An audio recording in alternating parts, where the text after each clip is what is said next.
Technology, diversity, wine, the redwoods, and everything in between. Welcome to the Northern California Bay Area, and one show takes you inside the real estate that makes it all happen. This is By the Bay. Hey, my name is Dan Ancheta, and I want to welcome you to a brand new podcast. I'm starting with two really great friends of mine, Matt Larrabure and Ramsay Brown.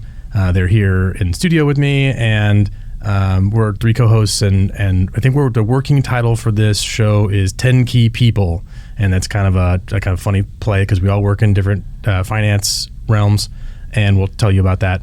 But we all use like the 10 key because we're crunching numbers and doing calculations and all that other stuff. So it's kind of a working title. We'll see if that sticks, but that's what we're called for now, I guess. We decided that about 3 minutes ago. Yep. So Matt Larrabure, you and I have been best friends since 7th grade, and former roommates, business partners, co-workers, kind of all this stuff. And it's really cool that we're doing this podcast together.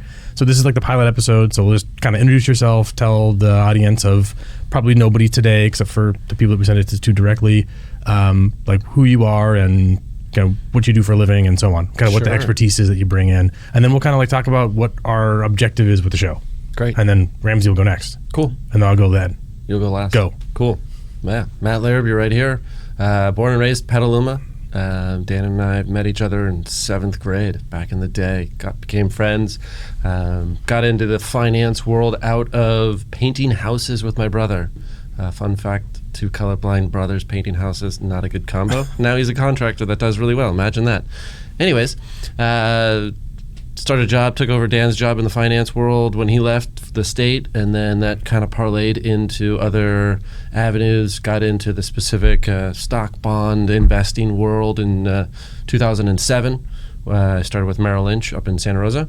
Yeah, so that's a funny kind of like tangent there where we worked in, it was kind of finance, but it was really like real estate development, and then like 2006, 2008 stuff happened, and then we both kind of got out of that, and then that's when you started your career working for Merrill? Yeah. Merrill up in Santa Rosa. I was the cashier, 10 key. There you go. And then it's like a super glorified teller. Right. Yeah. Right. Yeah. Get a stock certificate. Ooh, that was kind of neat. And then moved into more of an admin role with for a couple of advisors in the Mill Valley office, and then transitioned into a full advisor, financial advisor. Been doing that since about 2012. Initials after my name, and then all sorts of fancy titles and stuff. Oh yeah, designations, legal, Series 7, Series. And just to say, like, if people want to know who we are, we'll put links in the description for our LinkedIn profiles or whatever. You think people have heard of LinkedIn? Yeah. Okay. I think by now. Maybe. Good. Hopefully. So did you mention who you work for now? No. 2019, RBC Wealth Management. We opened an office, my team and I, in 2019. So that's where we currently are. Yep. RBC Wealth Management. You guys are in Marin County? Yep. Royal Bank of Canada. We're the U.S. Wealth Management Division. Cool. So you're like helping people with their personal investments and companies with like 401k plans and that sort of thing. Financial planning based specifically, and some company planning, 401k plans, but mostly individuals, families for their financial needs. So the expertise you're bringing to the show is what? Besides excellent pizza making skills. There is that. Yes. That's a whole nother episode, another podcast maybe. Helping people figure out what to do with their money, how to manage it, where should they save, how to save, what does it all mean with stocks, bonds, allocation, goals, retirement, next generation, all of that. I am a certified financial planner, so I've taken extra classes, know a lot of in the inner workings of different options and what to look out for. So it's really helping people figure out a complex world and help them navigate it. Overall financial planning, what do you do with your assets? How do you invest them? How do you meet your financial goals? Have cash flow that you need to live? Plan for passing it down from generation to generation, all that kind of stuff. Yeah, nice. Navigating life on the finances side. On the finances side. Not in general, but in finances. Sometimes it seems they call up and we're the first call, whatever it is. They often intersect. Right? This is what's going on in life. Yeah. Okay, let's talk about it. Yeah. Nice. Cool. Yeah. So I'm Ramsay Brown. I'm a commercial relationship manager for a local community bank. My kind of 10 key history. I mean, I've known these guys for about 10 years now. Dan and I crossed paths at a former bank, and I started in kind of the 10 key world when I was doing my MBA at San Francisco State. I was a teller at Wells Fargo for a little while. Nice. And while I was doing my MBA, I took a financial analysis course looking at business financials and did very well in that class and enjoyed it a lot. Looked around the room in my MBA program and I understood the interaction between balance sheets and income statements and cash flows better than most of the other very smart people around me. So I said, where can I go to do this a little bit more? And so, being in banking already, working my 10 key hard, I gotta get those spreads right. Yeah, you gotta exactly. a lot of 10 keys. This is I tell you what, when you're hunting and pecking on the 10 key, it takes okay. forever to get stuff done. The worst Can't is do it. watching somebody hunt and peck. Oh, it's right there.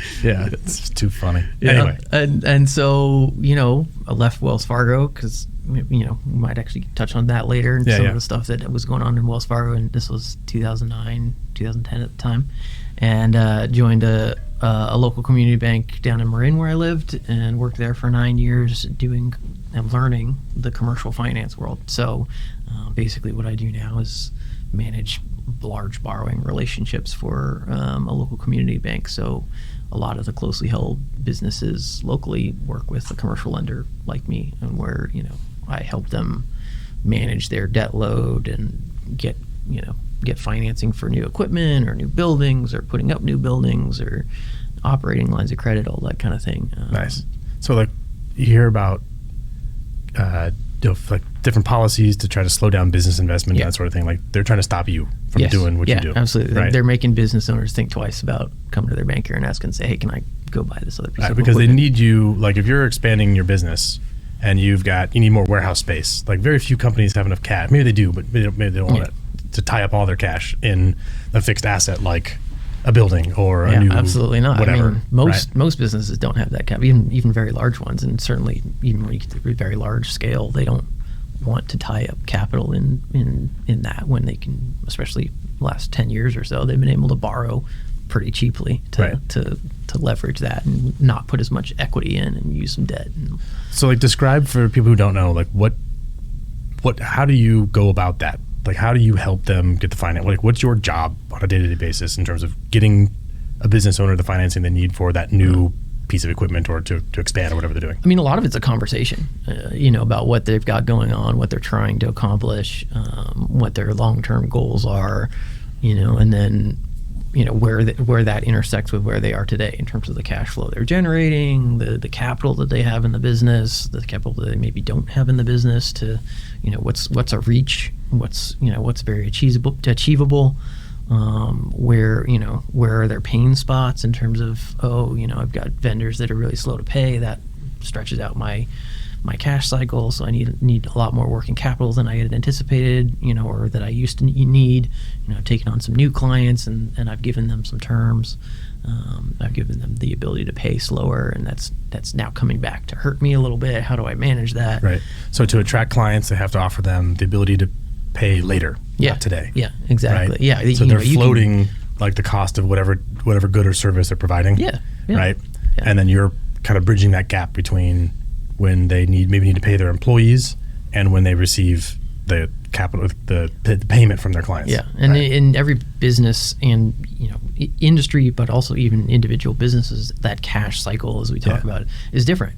Some of them, they've got they could have a cash cycle that's a year long. Right. You talk about wine industry. I mean, their cash cycle is sometimes 3 years long. Right. And so that's capital that's caught up in the business, waiting to come back as cash. And so you got to figure out how to. I feel like we need a whiteboard so you can like draw out like for future episodes. Well, I mean, this is stuff we talked about when you were doing some commercial finance. Yeah. Full disclosure, I was a commercial banker for a very short period of time, but I really enjoyed it. And Ramsay was like my mentor, right? So you weren't on the production side, weren't you? In special assets. Yeah, I was in special assets. Special assets is a euphemism, as we're for like borrowers who aren't meeting the requirements of the bank, and they need They need special consideration, special attention to make sure that the bank doesn't lose. The bank doesn't lose money, and basically they have a whole department of people that's like working out deals and saying, hey, these might be the terms we originally agreed to, but you're not meeting those agreements. Here's a way that you can pay us back in a different way over time, whatever, and basically helping them become bankable. So a lot of times they can exit the bank and Yeah, go I mean, elsewhere. it's job number one there is protect the bank's capital. And, Right. we've got money out to them. But if it's loans and unsecured things debt like that. or if it's secured by assets that aren't super liquid, then It's it's in the difficult. bank's best interest to help them work through it so they can get their cash back out of it. Yeah, If yeah, they and just that's- bankrupt them, everyone loses. Yeah, and that's often the difference between like a local community bank and a big bank is, if the big bank says, oh, this investment's soured or whatever, the loans are no good, they'll just put you through the process and basically close you down and, Right. and liquidate you, whereas community banks are often more willing to kind of see the process through as long as you've got a plan for. More willing, they probably have to. Mm-hmm. Otherwise, there's not enough income generated. Like the community bank losing a couple $1 million on a deal, like that may be the entire quarter's profits for the entire bank. Yeah, very right. true. Where Yeah. that is a drop in the bucket, a rounding error, whatever for a large, It's not even $1 trillion not bank. even some banks fines. Yeah, exactly. We're going to get to that. That's our article today. Yeah. But cool. So I think that would be a really interesting future episode to like explain, because I think even though people don't realize that they're interacting with businesses in these ways, they are, right? Because Yeah. if you are taking terms out on something, Yeah, if you're every local retailer that you do. I Right. mean, if you're in any sort of business of your own, you're dealing with a business owner. You are a business owner, and getting a better understanding of some of those factors and what thought processes Right. might be for, Right. and and like what's motivating the business owner to want to figure out a deal or whatever. Yeah. Why are they offering me a discount if I pay in 15 days? Like, Right. what does that matter Yeah. to them? Very interesting. Cool. I think that's really interesting, and we learn a lot from that. I think it's a good baseline understanding for most people that we're not taught. Yeah, Right. yeah, and to your point earlier about what the Fed's doing with rates and trying to slow basically activity that I work on a daily Yeah. basis down, and how that affects businesses and in various ways. So. Right, and then that impacting the businesses then turns around and impacts the communities, right? Because those businesses are hiring local people, they're buying from other local businesses, they're supporting nonprofits and giving money and all the other stuff that they do to market and do their thing in the local economy. So, Yep. Cool. So I'm Dan Ancheta, and I own a company called Sequence Mortgage, and we're a local mortgage company based here in Petaluma. We have locations in Petaluma, Santa Rosa, Portland, Oregon, and Kennewick, Washington. And all we do is help people with their mortgage financing. So we don't do any commercial stuff. We don't do personal loans, like cars or anything like that. We're just doing 1 to 4 unit residential real estate. And right now it's mostly purchase business, helping people buy homes. And we take a bit of a different approach where we're doing a very educational approach where you can get a loan anywhere. It's ads all over the place, just nonstop. Our kind of bread and butter is first-time home buyers and taking the time to really educate them about the financial decision that they're making and how buying that house plays into their overall financial plan, because they think it's maybe not part of the financial plan. It's a living, they have to live somewhere, which I agree, but we want to take it into holistically looking at all of their life, the decisions where they are today and where they plan to be in the future, and how does this house play into that plan. Yep. So yeah, we're a little mortgage company where we're backed by a larger mortgage company called New American Funding. That's like our partner bank, but we operate as Sequence Mortgage. That's what all of our marketing stuff is, and yeah, so it's a fun project. We've been doing this, been in industry for 7 years, I want to say, and started Sequence about a year ago, and it's been really fun. How many producers you have now? Is that the right term? Producers. So like officers? producing loan officers. Yeah. I have a whole spreadsheet. I think it's 9. Okay. I want to say Nice. it's 9, and then 5 support staff. So like basically the 9 people who go out there and meet with clients and help them with their financing, and then there's 5 people behind the scenes that really do all the work and make it happen. So loan officer, assistants, processors, and an operations manager that kind of take the baton and run with it after like a client gets into contract. Yeah. So, but I'm actively producing.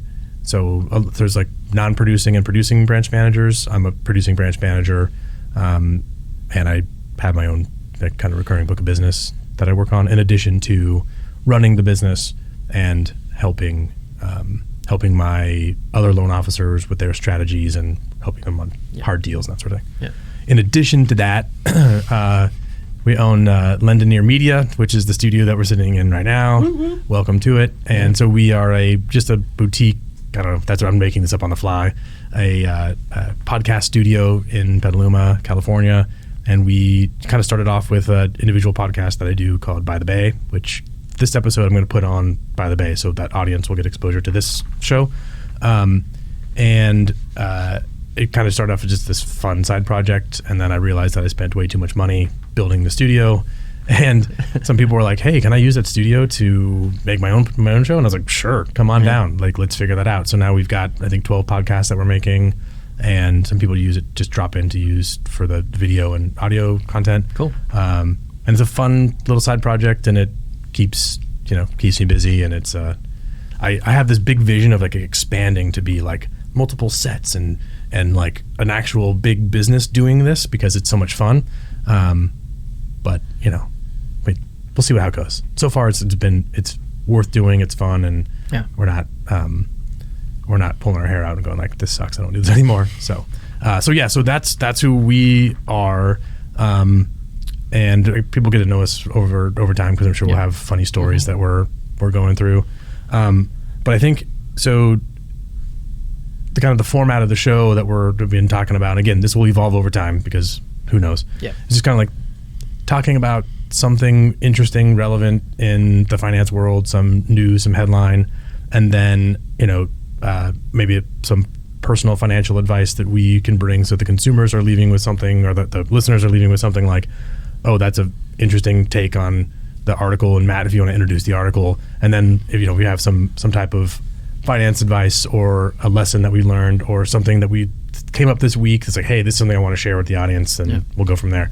And then once in a while, we like to talk about people doing things that are dumb, right? And there's a lot of people who do dumb stuff. It's pretty easy to find some of those. Like committing just negligent fraud and just schemes that they're up to. Yeah. And it's kind of like interesting to kick those around and like, hey, here's what they thought they're going to get away with, and they got busted, and let's talk about that. Yeah. So we'll throw those in now and again, and we'll see where we go from there. So what's the article, Matt, that you found this one? Yeah, it's about a week old, but it's the B of A, Bank of America fine. They got fined $250 million for wrongful fees, fake accounts, and why it really jumped out for me is the whole fake accounts, right? It's like fake accounts right now with the bank seems like it's Wells Fargo and fake accounts are synonymous, right? Everybody here's heard that, knows about that, joked about it for however many years. It's several years old, right? For a long time now. Yeah. And it's like, how could another bank also do that and think they're going to get away with it? Yeah. So is it that they got away with it, or was it that their incentive plans incented the frontline employees to do this? Like, did B of A know this was happening and upper management was like, yeah, this is just how we do business?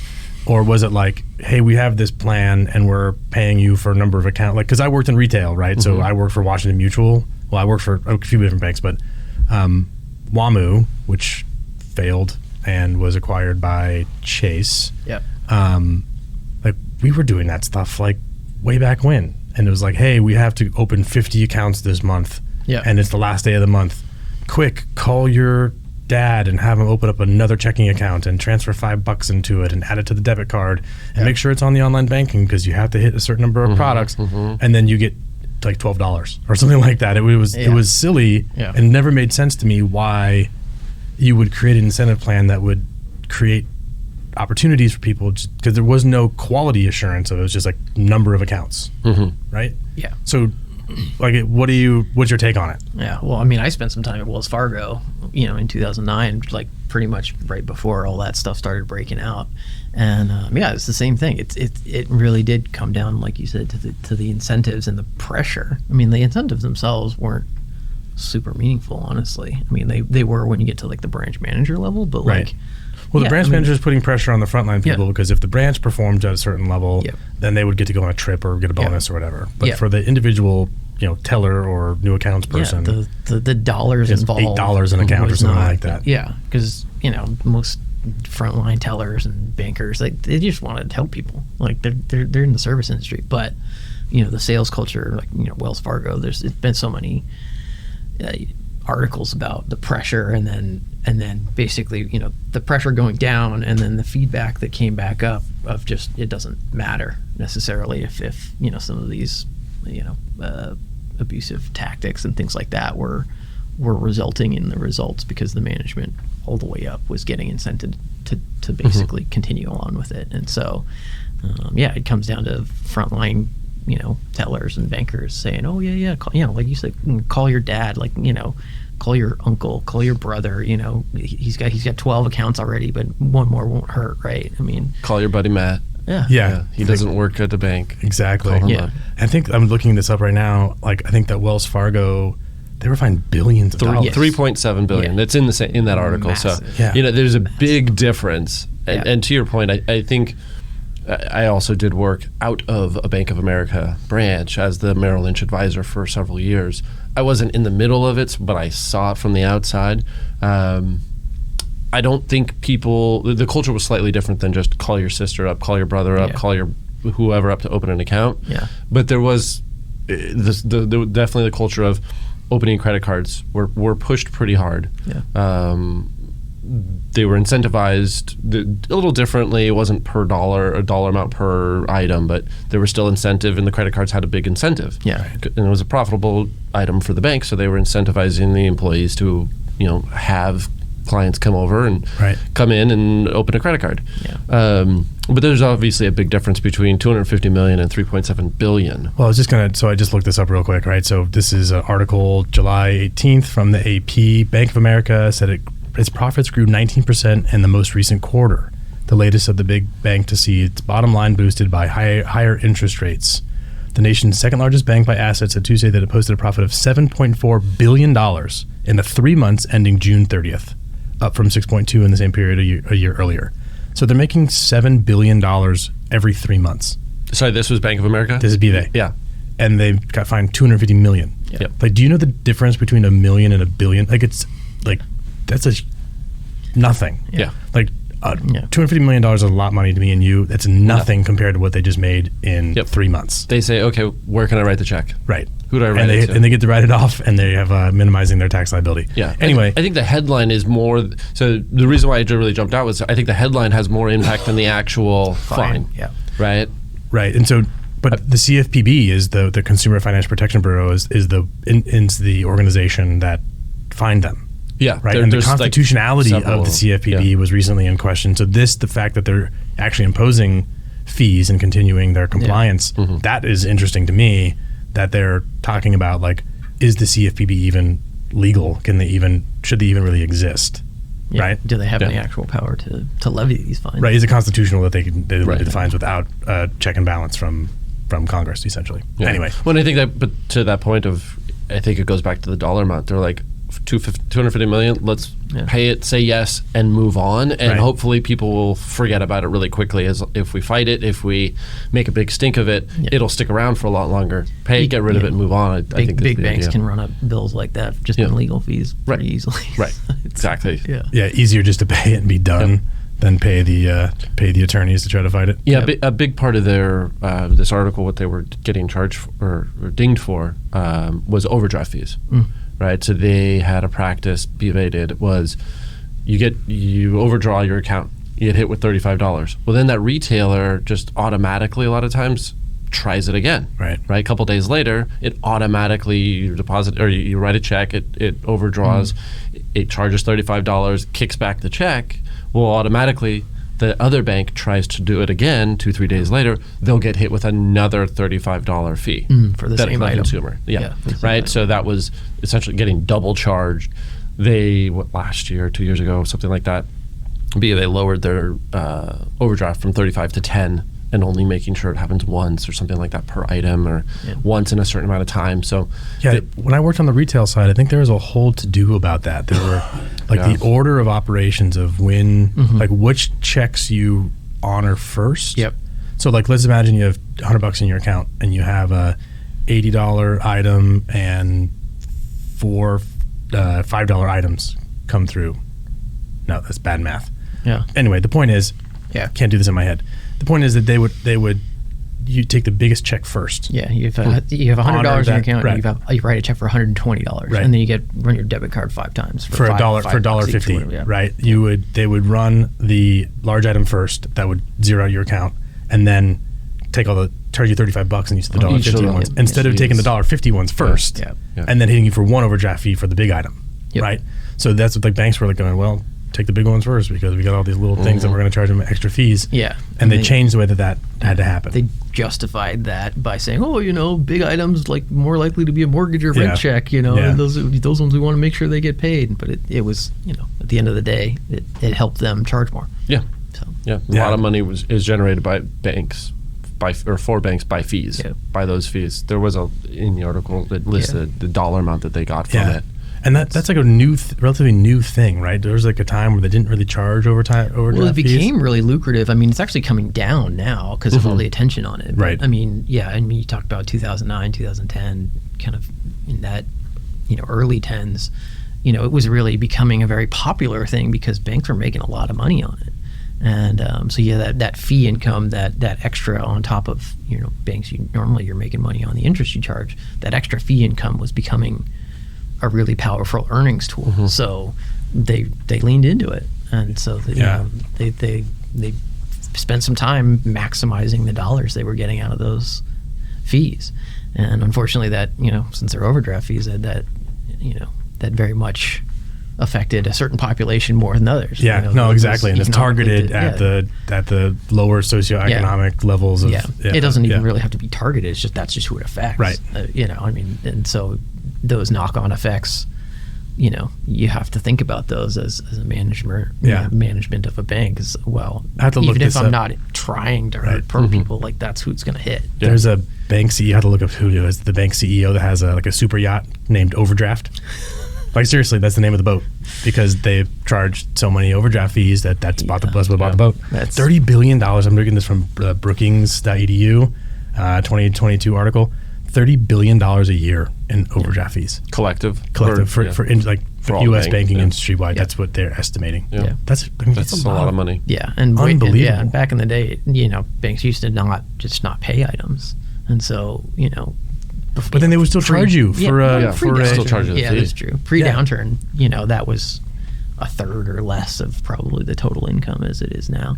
Well, then that goes right back into the credit card aspect of it, right? Oh, you don't want to get these overcharges or overdrafts, so set up overdraft protection on with your credit card. Oh, you should get this new credit card because it has better whatever sales tool. Yeah, but there's an advance fee of $10 per item plus 22.5% interest and a $150 annual fee.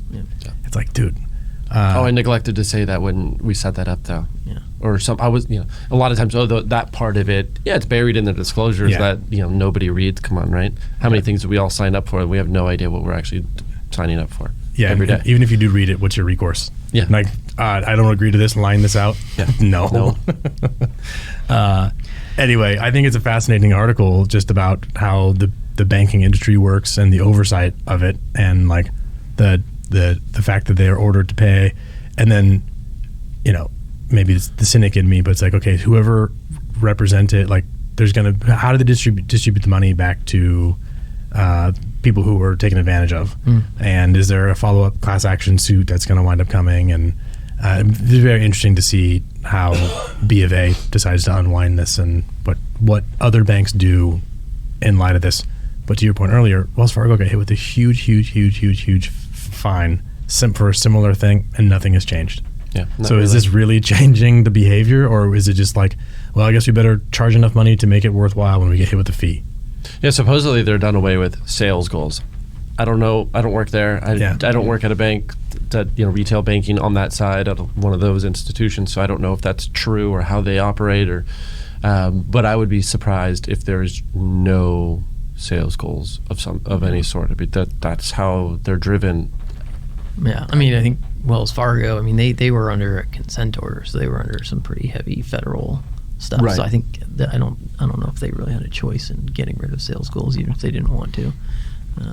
But again, I don't. Yeah, we always goals, incentives. Yeah. I mean, there's different ways of wording it and structuring it. Oh yeah, you don't have to do this, but if you do hit these numbers, you get a bonus. Yeah, I think there's a way to do that though. I mean, like, I think you should have sales objectives for your branch and try to be profitable. And there's the banking industry is crucial to the economy, and people need services. So there is a responsibility at some point to make sure there's not banking deserts in places where there's not enough people to justify having a branch, but they still need access to financing, and they need quality they need quality information, and they need advice, and they need help. But if you only got 3,000 people in your town, it's just not big enough for a bank, let alone multiple banks, so there's competition. Yeah. So those are like subsidized by highly profitable branches that are in highly populated areas that make a bunch of money and have a lot of deposits and so on. And I think there's a corporate responsibility, and probably government needs to step in and make sure that there's no deserts for finance and other things. Yeah, because when it comes to shareholders, and they're always going to get pressure to, well, if it's not making money, don't do it. Right. Mm-hmm. And it's like, well, but that's customers of ours that need services. It doesn't matter if it doesn't make money, don't do it. I mean, that's the current environment around high publicly traded companies and quarterly analyst stuff. Totally. And I guess my point is, I think there should be some reason to incent people for doing a good job and giving advice and helping the profitability overall. And and there's definitely some regulations around that. You talked about CRA, Community Reinvestment Act, and things like that try and stave that off. Mm-hmm. But bank management, bank ownership, they're going to continue to get pressure to make decisions that make money, and so so you can end up with fines and things like that because you push the envelope a little bit to try and continue to push up that profit number every quarter, every year, and so you just get closer and closer to the line in terms of the regulations and things like that. So. Yeah, I think the point, like these shell accounts of like no activity, they're just $5 that you set aside, you transferred from another account that adds no economic benefit to the consumer. It gives them no reason. There's no good reason to have it. No. And to a certain point, it doesn't even help the bank at that point. No, it's actually it's worse expense to the bank, right? Because they have to pay for that account to be on the system and send out disclosures, send stuff through the mail, mailings and stuff. Yeah. I got a story about a client that I sat down. This was when I worked at B of A, mayoral advisor there, sitting there. I get referred over somebody. She must have had 30 to 40 CDs, different accounts. And because at the time, whenever they were opened, a new banker would come in. Oh, you're going to deposit 10, 20,000.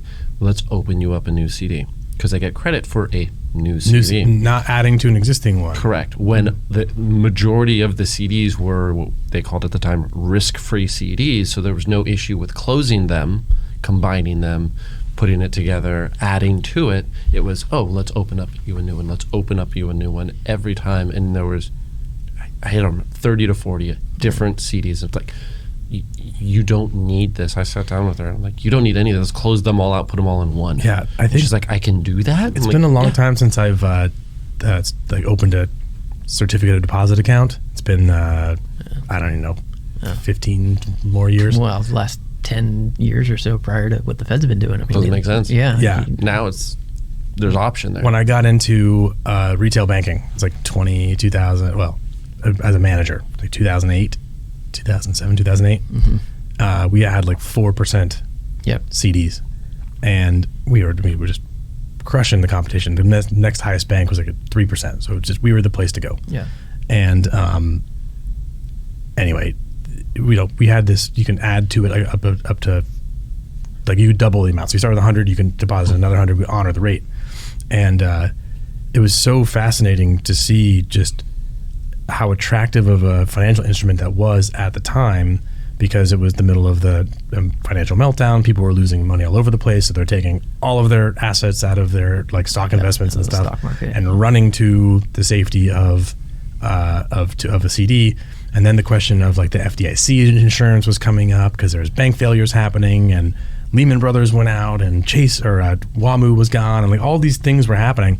And there was panic, and it reminds me of like what's recently just happened with First Republic and SVB, Silicon Valley Bank, and Signature, and whoever else that went down in this last run.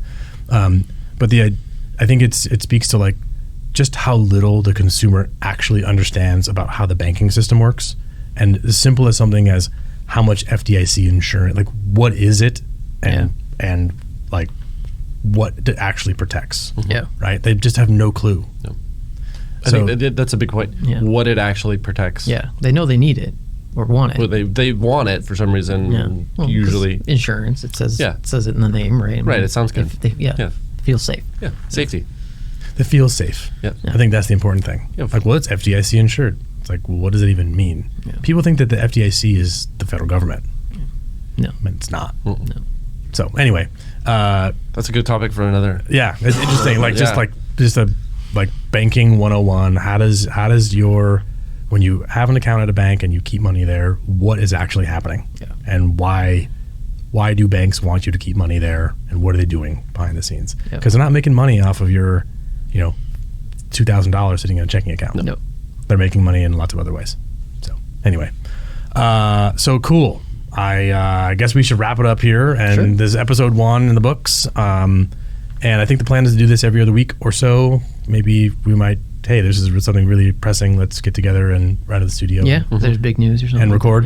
Yeah. But yeah, so look for us on Spotify and Apple Podcasts, YouTube. We'll get all that stuff started and try to have episodes out every other week or so. I don't know. We'll see how it goes. And I guess this is the first episode of 10 Key People. Yeah. And we'll keep that name for now. And if we change it, we'll change it. Cool. We'll keep rattling, right? Yeah, exactly. Keep rattling. Thanks, dudes. Thanks. Thanks. Stay up to date with Bay Area real estate. Hit subscribe now if you haven't already. Did you enjoy this episode? We love reviews in the Apple Podcasts app. We'll read yours on the show. This is By the Bay.